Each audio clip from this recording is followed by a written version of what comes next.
الحمد لله الذي خلق السماوات والأرض وجعل الظلمات والنور ثم الذين كفروا بربهم يعدلون هو الذي خلقكم من طين ثم قضى أجلا وأجل مسمى عنده ثم أنتم تمترون وهو الله في السماوات وفي الأرض يعلم سركم وجهركم ويعلم ما تكسبون وما تأتيهم من آية من آيات ربهم إلا كانوا عنها معرضين فقد كذبوا بالحق لما جاءهم فسوف يأتيهم أنباء ما كانوا به يستهزئون ألم يروا كم أهلكنا من قبلهم من قرن مكناهم في الأرض ما لم نمكن لكم وأرسلنا السماء عليهم مدرارا وجعلنا الأنهار تجري من تحتهم فأهلكناهم بذنوبهم وأنشأنا من بعدهم قرنا آخرين ولو نزلنا عليك كتابا في قرطاس فلمسوه بأيديهم لقال الذين كفروا إن هذا إلا سحر مبين وقالوا لولا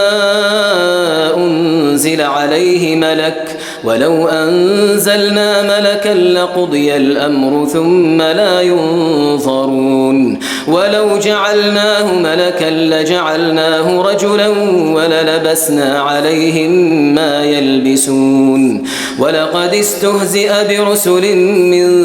قبلك فحاق بالذين سخروا منهم ما كانوا به يستهزئون قل سيروا في الأرض ثم انظروا كيف كان عاقبة المكذبين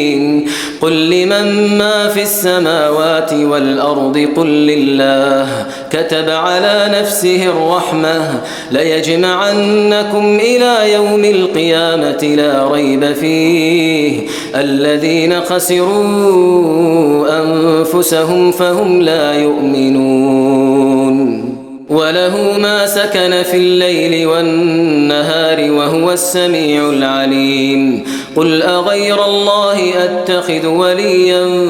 فاطر السماوات والأرض وهو يطعم ولا يطعم قل إني أمرت أن أكون أول من أسلم ولا تكونن من المشركين قل إني أخاف إن عصيت ربي عذاب يوم عظيم من يصرف عنه يومئذ فقد رحمه وذلك الفوز المبين وإن يمسسك الله بضر فلا كاشف له إلا هو وإن يمسسك بخير فهو على كل شيء قدير وهو القاهر فوق عباده وهو الحكيم الخبير قل أي شيء أكبر شهادة قل الله شهيد بيني وبينكم وأوحي إلي هذا القرآن لأنذركم به ومن بلغ أئنكم لتشهدون أن مع الله آلهة أخرى قل لا أشهد قل إنما هو إله واحد وإنني بريء مما تشركون الذين آتيناهم الكتاب يعرفونه كما يعرفون أبناءهم الذين خسروا أنفسهم فهم لا يؤمنون ومن أظلم ممن افترى على الله كذبا أو كذب بآياته إنه لا يفلح الظالمون ويوم نحشرهم جميعا ثم نقول للذين أشركوا أين شركاؤكم الذين كنتم تزعمون ثم لم تكن فتنتهم إلا أن قالوا والله ربنا ما كنا مشركين انظر كيف كذبوا على أنفسهم وضل عنهم ما كانوا يفترون ومنهم من يستمع إليك وجعلنا على قلوبهم أكنة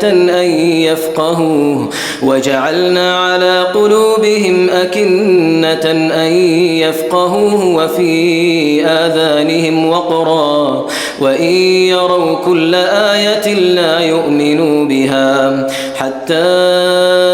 إذا جاءوك يجادلونك يقول الذين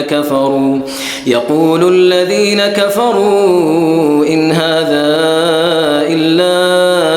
أساطير الأولين وهم ينهون عنه وينأون عنه وإن يهلكون إلا أنفسهم وما يشعرون ولو ترى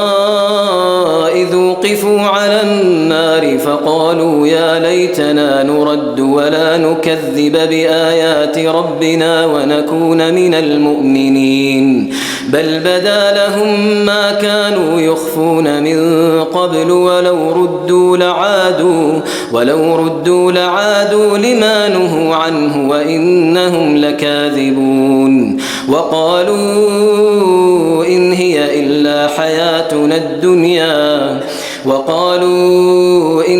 إلا حياتنا الدنيا وما نحن بمبعوثين ولو ترى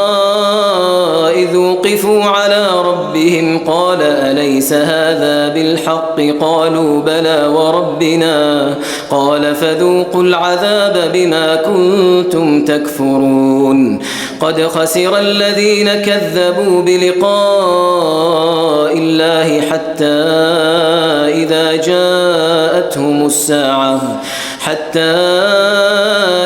جاءتهم الساعة بغتة قالوا يا حسرتنا على ما فرطنا فيها وهم يحملون أوزارهم على ظهورهم ألا ساء ما يزرون وما الحياة الدنيا إلا لعب وله وللدار الآخرة خير للذين يتقون أفلا تعقلون قد نعلم إنه ليحزنك الذي يقولون فإنهم لا يكذبونك ولكن الظالمين بآيات الله يجحدون ولقد كذبت رسل من قبلك فصبروا على ما كذبوا وأوذوا حتى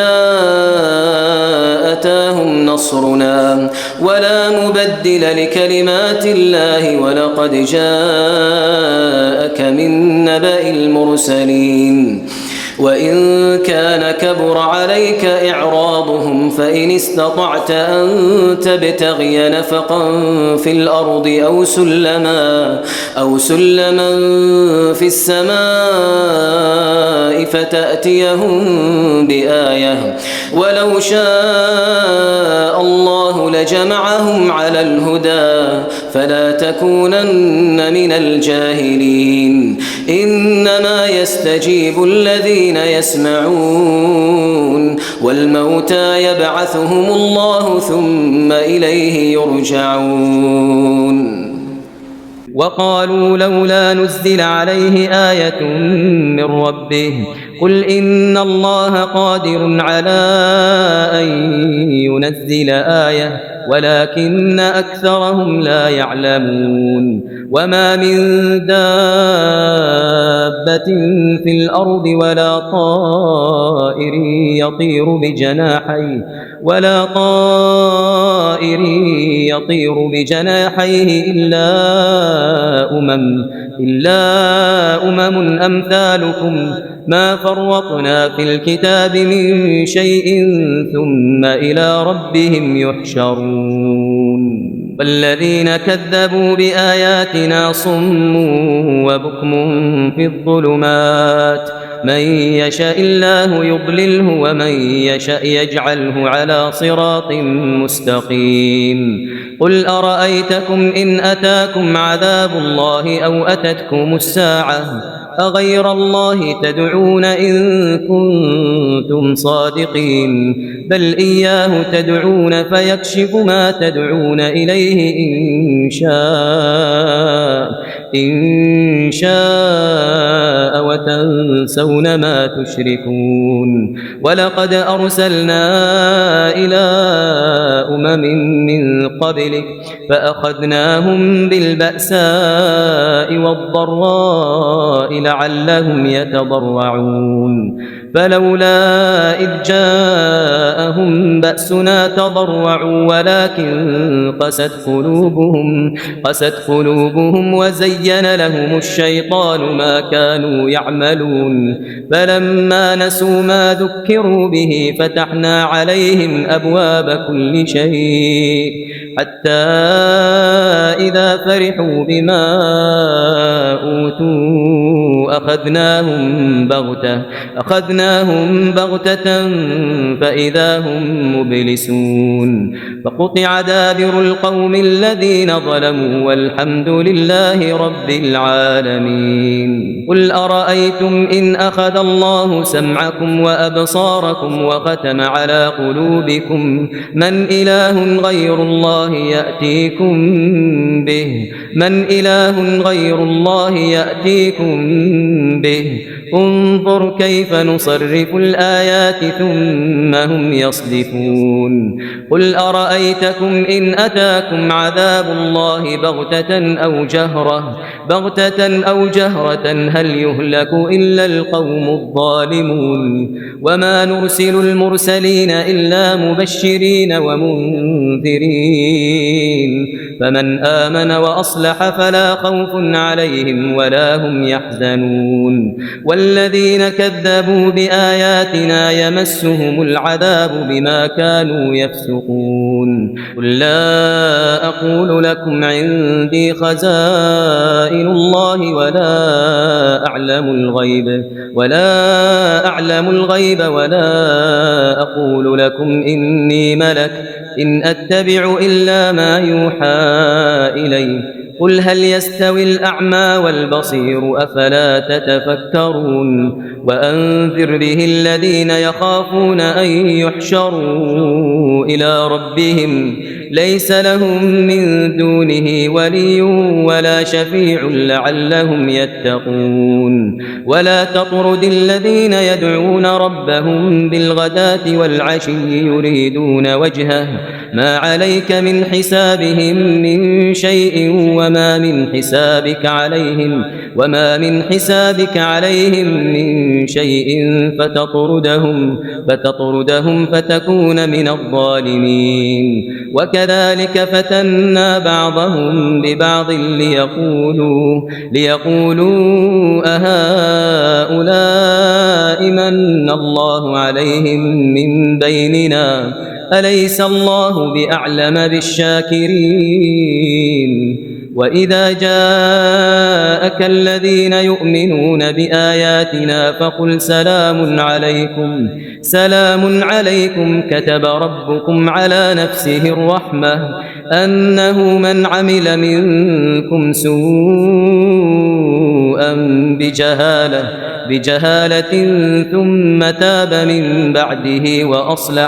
ثم تاب من بعده وأصلح فأنه غفور رحيم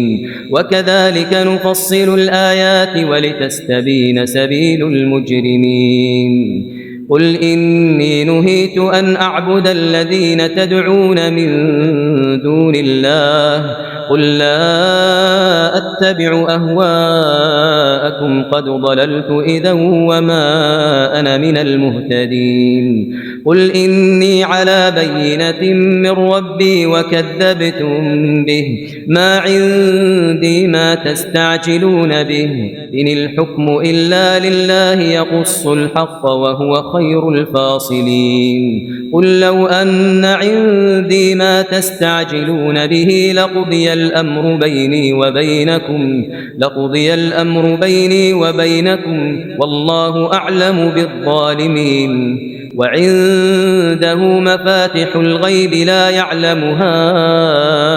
إلا هو ويعلم ما في البر والبحر وما تسقط من ورقة إلا يعلمها ولا حبة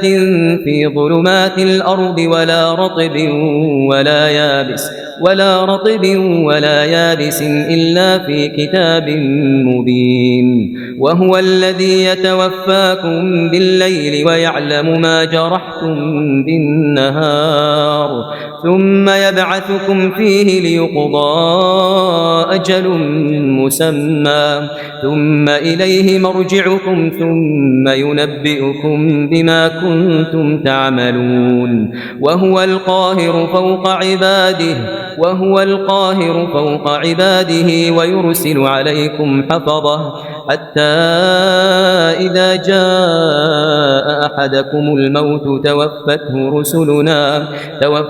رسلنا وهم لا يفرطون ثم ردوا إلى الله مولاهم الحق ألا له الحكم وهو أسرع الحاسبين قل من ينجيكم من ظلمات البر والبحر تدعونه تضرعا وخفية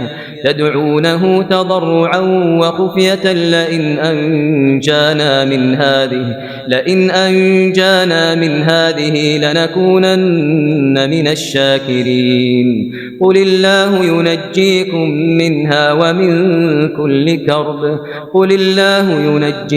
منها ومن كل كرب ثم أنتم تشركون قل هو القادر على أن يبعث عليكم عذابا من فوقكم أو من تحت أرجلكم أو يلبسكم شيعا ويذيق بعضكم بأس بعض انظر كيف نصرف الآيات لعلهم يفقهون وكذب به قومك وهو الحق قل لست عليكم بوكيل لكل نبأ مستقر وسوف تعلمون وإذا رأيت الذين يخوضون في آياتنا فأعرض عنهم حتى يخوضوا في حديث غيره وإما ينسينك الشيطان فلا تقعد بعد الذكرى مع القوم الظالمين وما على الذين يتقون من حسابهم من شيء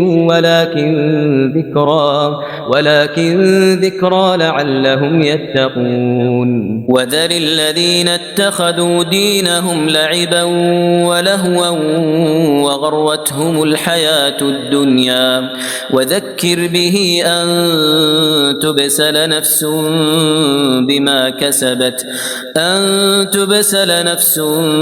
بما كسبت ليس لها من دون الله ولي ولا شفيع وإن تعدل كل عدل لا يؤخذ منها أولئك الذين أبسلوا بما كسبوا لهم شراب من حميم وعذاب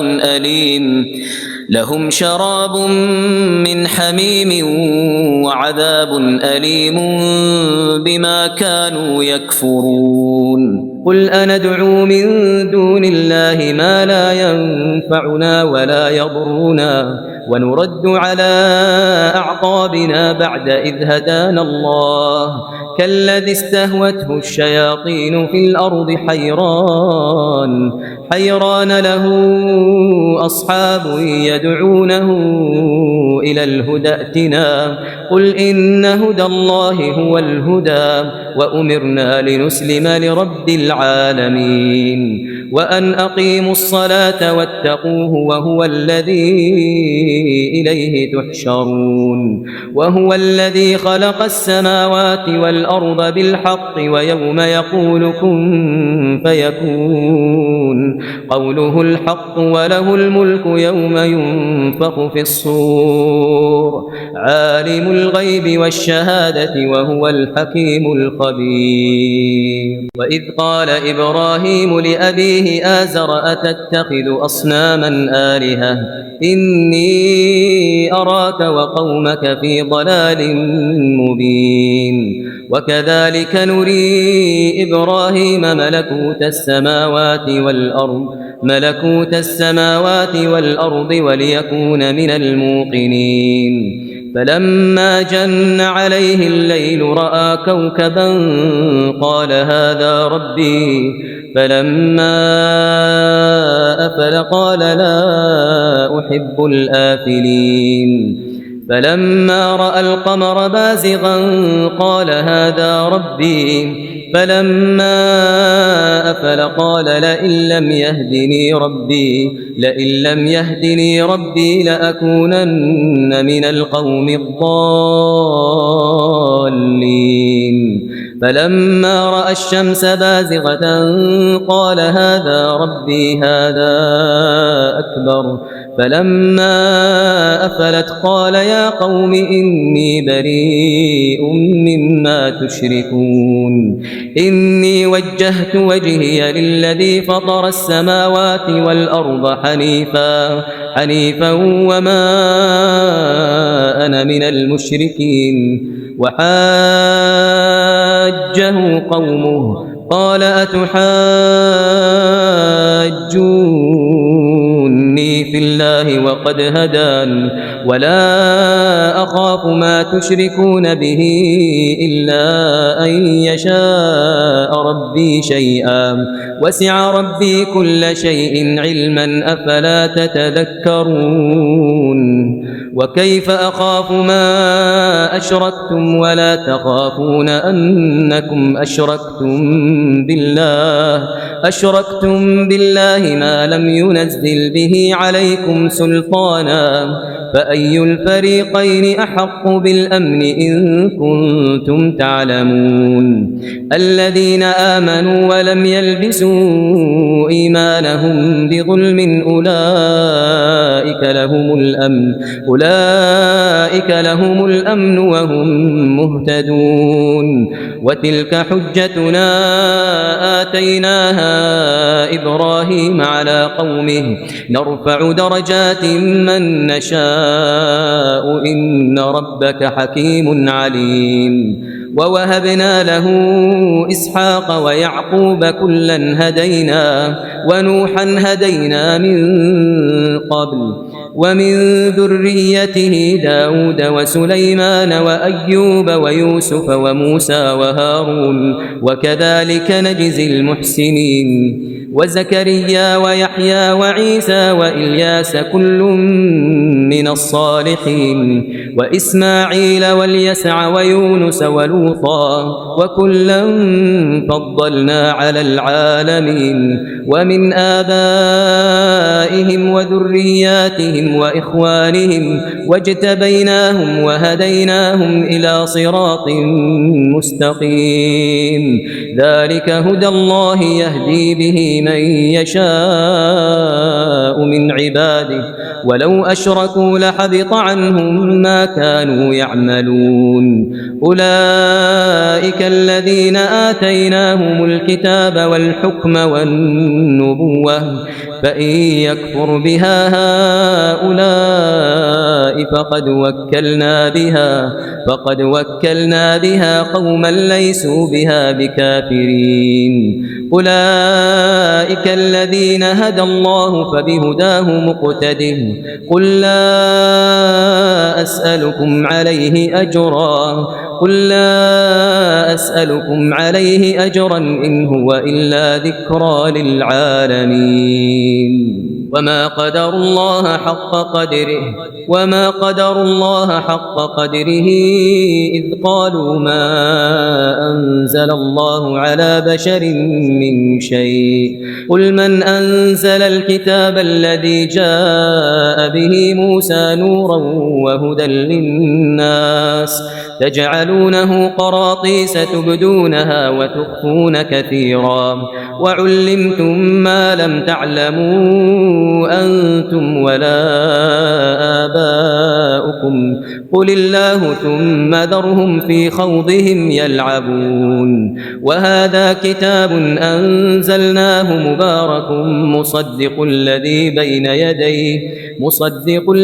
بين يديه ولتنذر أم القرى ومن حولها والذين يؤمنون بالآخرة يؤمنون به وهم على صلاتهم يحافظون ومن أظلم ممن افترى على الله كذبا أو قال أوحي إلي ولم يوح إليه شيء ومن قال سأنزل مثل ما أنزل الله ولو ترى إذ الظالمون في غمرات الموت والملائكة باسطوا أيديهم أخرجوا أنفسكم اليوم تجزون عذاب الهون بما كنتم تقولون على الله غير الحق وكنتم عن آياته تستكبرون ولقد جئتمونا فرادا كما خلقناكم أول مرة وتركتم ما خولناكم وراء ظهوركم وما نرى معكم شفعاءكم الذين زعمتم أنهم فيكم شركاء لقد تقطع بينكم وضل عنكم ما كنتم تزعمون إن الله فالق الحب والنوى يخرج الحي من الميت ومخرج الميت من الحي ذلكم الله فأنى تؤفكون فالق الإصباح وجعل الليل سكنا والشمس والقمر حسبانا ذلك تقدير العزيز العليم وهو الذي جعل لكم النجوم لتهتدوا بها في ظلمات البر والبحر قد فصلنا الآيات لقوم يعلمون وهو الذي أنشأكم من نفس واحدة فمستقر ومستودع قد فصلنا الآيات لقوم يفقهون وهو الذي أنزل من السماء ماء فأخرجنا به نبات كل شيء فأخرجنا منه خضرا نخرج منه حبا متراكبا ومن النخل من طلعها قنوان دانية وجنات من أعناب والزيتون والرمان مشتبها وغير متشابه انظروا إلى ثمره إذا أثمر وينعه إن في ذلكم لآيات لقوم يؤمنون وجعلوا لله شركاء الجن وخلقهم وخرقوا له بنين وبنات بغير علم سبحانه وتعالى عما يصفون بديع السماوات والأرض أنى يكون له ولد ولم تكن له صاحبة وخلق كل شيء وهو بكل شيء عليم ذلكم الله ربكم لا إله إلا هو خالق كل شيء فاعبدوه وهو على كل شيء وكيل لا تدركه الأبصار وهو يدرك الأبصار وهو اللطيف الخبير قد جاءكم جاءكم بصائر من ربكم فمن أبصر فلنفسه ومن عمي فعليها وما أنا عليكم بحفيظ وكذلك نصرف الآيات وليقولوا درست ولنبينه لقوم يعلمون اتبع ما أوحي إليك من ربك لا إله إلا هو وأعرض عن المشركين ولو شاء الله ما أشركوا وما جعلناك عليهم حفيظا وما أنت عليهم بوكيل ولا تسبوا الذين يدعون من دون الله فيسبوا الله عدوا بغير علم كذلك زينا لكل أمة عملهم ثم إلى ربهم مرجعهم فينبئهم بما كانوا يعملون وأقسموا بالله جهد أيمانهم لئن جاءتهم آية ليؤمنن بها قل إنما الآيات عند الله وما يشعركم أنها إذا جاءت لا يؤمنون ونقلب أفئدتهم وأبصارهم كما لم يؤمنوا به أول مرة ونذرهم في طغيانهم يعمهون ولو أننا نزلنا إليهم الملائكة وكلمهم الموتى وحشرنا عليهم كل شيء قبلا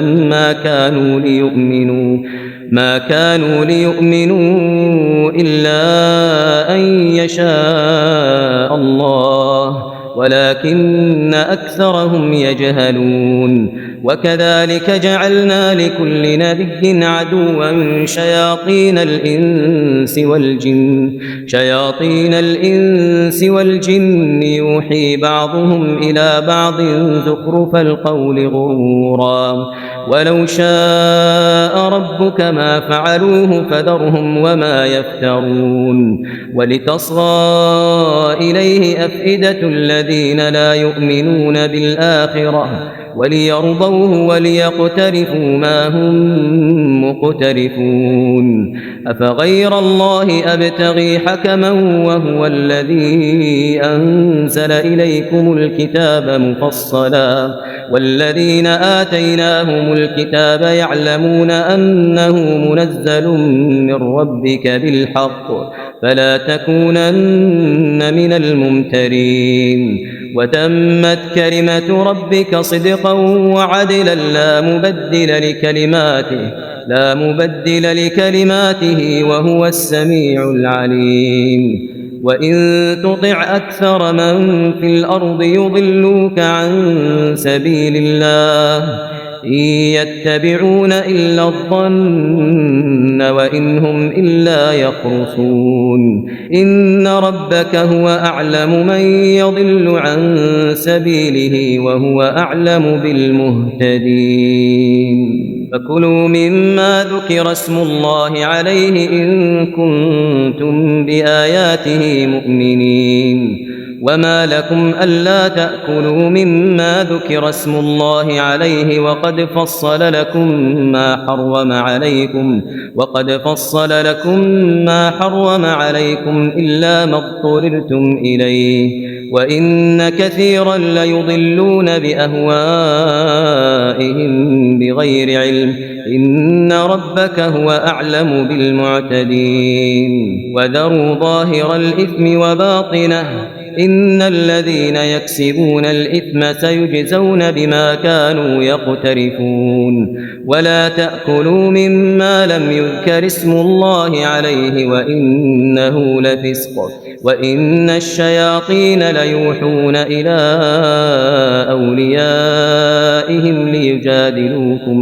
ليجادلوكم وإن أطعتموهم إنكم لمشركون أومن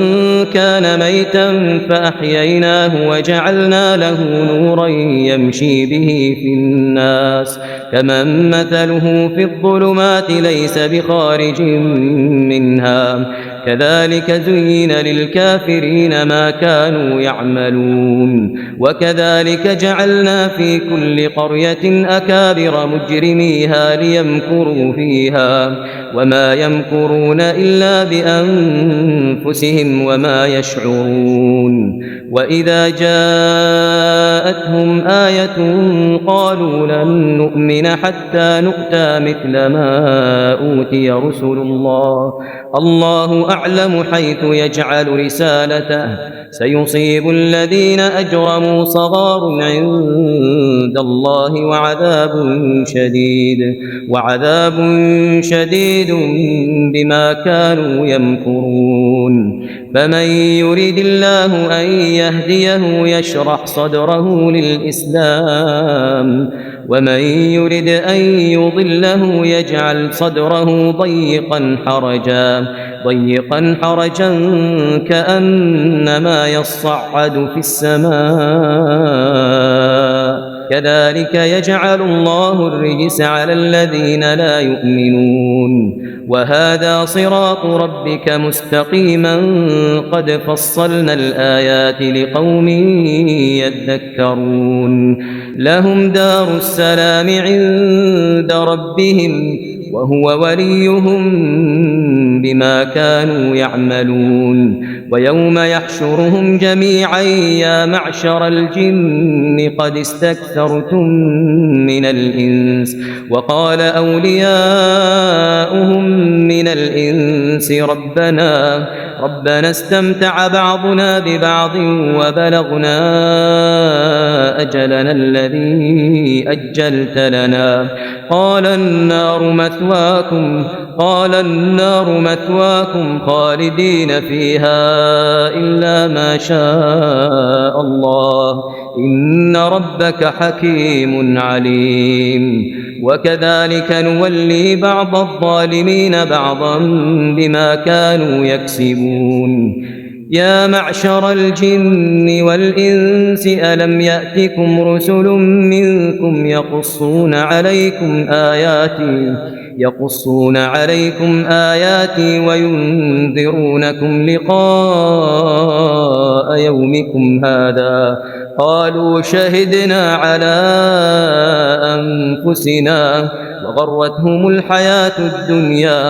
وغرتهم الحياة الدنيا وشهدوا على أنفسهم أنهم كانوا كافرين ذلك أن لم يكن ربك مهلك القرى بظلم وأهلها غافلون ولكل درجات مما عملوا وما ربك بغافل عما يعملون وربك الغني ذو الرحمة إن يشأ يذهبكم ويستخلف من بعدكم ما يشاء كما أنشأكم من ذرية قوم آخرين إنما توعدون لآت وما أنتم بمعجزين قل يا قوم اعملوا على مكانتكم إني عامل فسوف تعلمون من تكون له عاقبة الدار إنه لا يفلح الظالمون وجعلوا لله مما ذرأ من الحرث والأنعام نصيبا فقالوا هذا لله بزعمهم وهذا لشركائنا فما كان لشركائهم فلا يصل إلى الله وما كان لله فهو يصل إلى شركائهم ساء ما يحكمون وكذلك زين لكثير من المشركين قتل أولادهم شركاؤهم ليردوهم وليلبسوا عليهم دينهم ولو شاء الله ما فعلوه فذرهم وما يفترون وقالوا هذه أنعام وحرث حجر لا يطعمها إلا من نشاء بزعمهم وأنعام حرمت ظهورها وأنعام لا يذكرون اسم الله عليها افتراء عليه سيجزيهم بما كانوا يفترون وقالوا ما في بطون هذه الأنعام خالصة لذكورنا ومحرم على أزواجنا وإن يكن ميتة فهم فيه شركاء سيجزيهم وصفهم إنه حكيم عليم قد خسر الذين قتلوا أولادهم سفها بغير علم وحرموا ما رزقهم الله افتراء على الله قد ضلوا وما كانوا مهتدين وهو الذي أنشأ جنات معروشات وغير معروشات والنخل والزرع مختلفا أكله والزيتون والرمان متشابها وغير متشابه كلوا من ثمره إذا أثمر وآتوا حقه يوم حصاده ولا تسرفوا إنه لا يحب المسرفين ومن الأنعام حمولة وفرشا كلوا مما رزقكم الله ولا تتبعوا خطوات الشيطان إنه لكم عدو مبين 8 أزواج من الضأن 2 ومن المعز 2 قل الذكرين حرم أم الأنثيين أما اشتملت عليه أرحام الأنثيين نبئوني بعلم إن كنتم صادقين ومن الإبل 2 ومن البقر 2 قل الذكرين حرم أم الأنثيين أما اشتملت عليه أرحام الأنثيين أم كنتم شهداء إذ وصاكم الله بهذا فمن أظلم ممن افترى على الله كذبا ليضل الناس بغير علم إن الله لا يهدي القوم الظالمين قل لا أجد فيما أوحي إلي محرما على طاعم يطعمه إلا أن يكون ميتة أو دما مسفوحا أو لحم خنزير فإنه رجس أو فسقا أهل لغير الله به فمن اضطر غير باغ ولا عاد فإن ربك غفور رحيم وعلى الذين هادوا حرمنا كل ذي ظفر ومن البقر والغنم حرمنا عليهم شحومهما إلا ما حملت ظهورهما أو الحوايا أو ما اختلط بعظم ذلك جزيناهم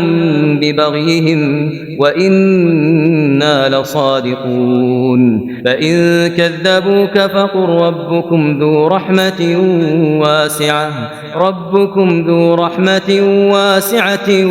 ولا يرد بأسه عن القوم المجرمين سيقول الذين أشركوا لو شاء الله ما أشركنا ولا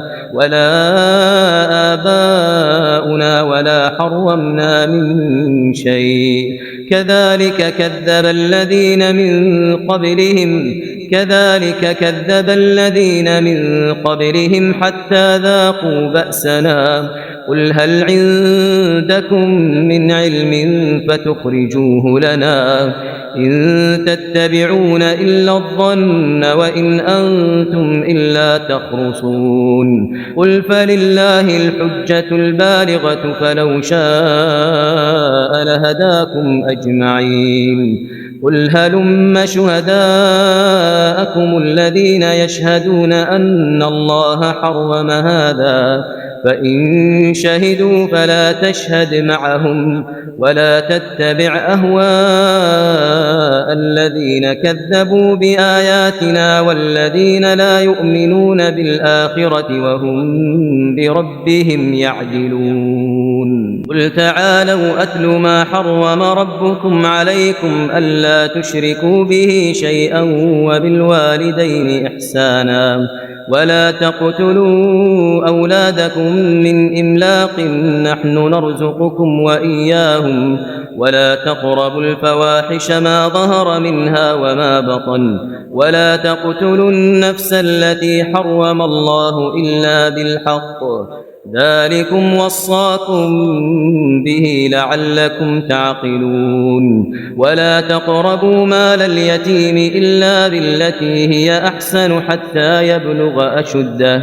وأوفوا الكيل والميزان بالقسط لا نكلف نفسا إلا وسعها وإذا قلتم فاعدلوا ولو كان ذا قربى وبعهد الله أوفوا ذلكم وصاكم به لعلكم تذكرون وأن هذا صراطي مستقيما فاتبعوه ولا تتبعوا السبل فتفرق بكم عن سبيله ذلكم وصاكم به لعلكم تتقون ثم آتينا موسى الكتاب تماما على الذي أحسن وتفصيلا لكل شيء وهدى ورحمة لعلهم بلقاء ربهم يؤمنون وهذا كتاب أنزلناه مبارك فاتبعوه واتقوا لعلكم ترحمون أن تقولوا إنما أنزل الكتاب على طائفتين من قبلنا وإن كنا عن دراستهم لغافلين أو تقولوا لو أنا أنزل علينا الكتاب لكنا أهدى منهم فقد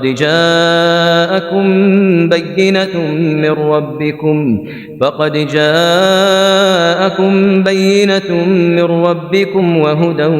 ورحمة فمن أظلم ممن كذب بآيات الله وصدف عنها سنجزي الذين يصدفون عن آياتنا سوء العذاب بما كانوا يصدفون هل ينظرون إلا أن تأتيهم الملائكة أو يأتي ربك أو يأتي بعض آيات ربك يوم يأتي بعض آيات ربك لا ينفع نفسا إيمانها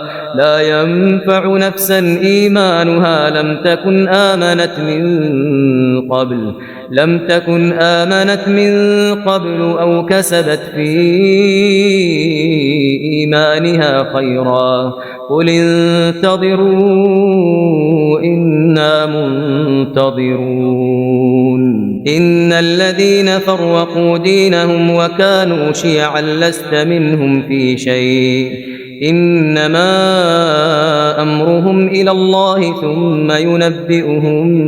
بما كانوا يفعلون من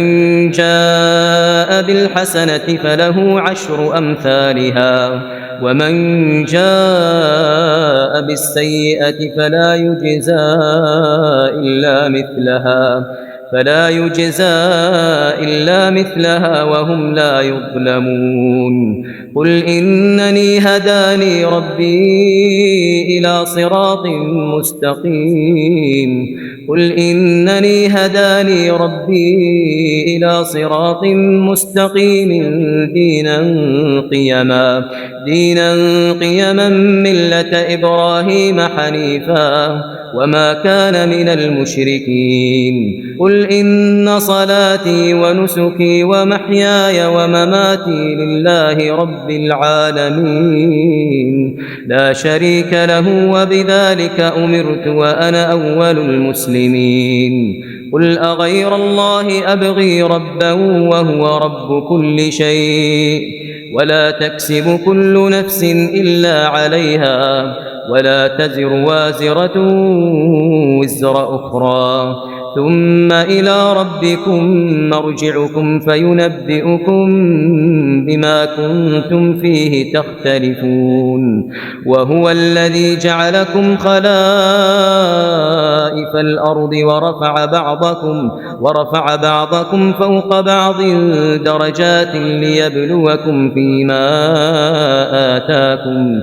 إن ربك سريع العقاب وإنه لغفور رحيم